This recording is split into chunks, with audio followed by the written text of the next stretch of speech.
For this tutorial, we will be showing the procedure of incoming rides, accepted rides and cancelled ride that you can use as a volunteer.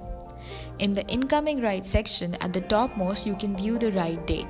By clicking on the name, you will be able to see the contact details. The available seats are also mentioned. You can click on the copy icon to copy the address for your feasibility. Here you will also see the ride request time. Further, you can also know if this is a round-trip request through the check mark. You can view the ride type, that will be either to Jamatkhana or other place. You can also view the passenger details who will travel with you. By clicking on confirm ride, it will show the ride details where you will have an option to accept the ride with the round trip or without it. Further, you can accept or decline the ride as per your choice. Once the ride is accepted, it will move to the accepted ride section if the ride is scheduled for today, where you will view the ride schedule time, member pickup address with the option to copy address and of route direction using Google Map.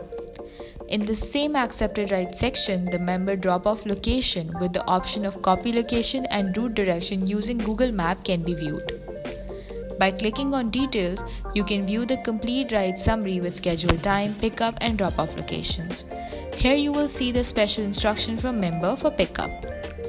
You can also contact the Jamati member for any further information. You can cancel the ride by clicking on the cancel option. Choose the reason to cancel the ride and add in any other comments if necessary and click on done. Hopefully this tutorial will help in accessing the incoming ride, accepted ride and cancel ride module. Thank you for watching. For any further queries or concerns, please visit sevadaari.com.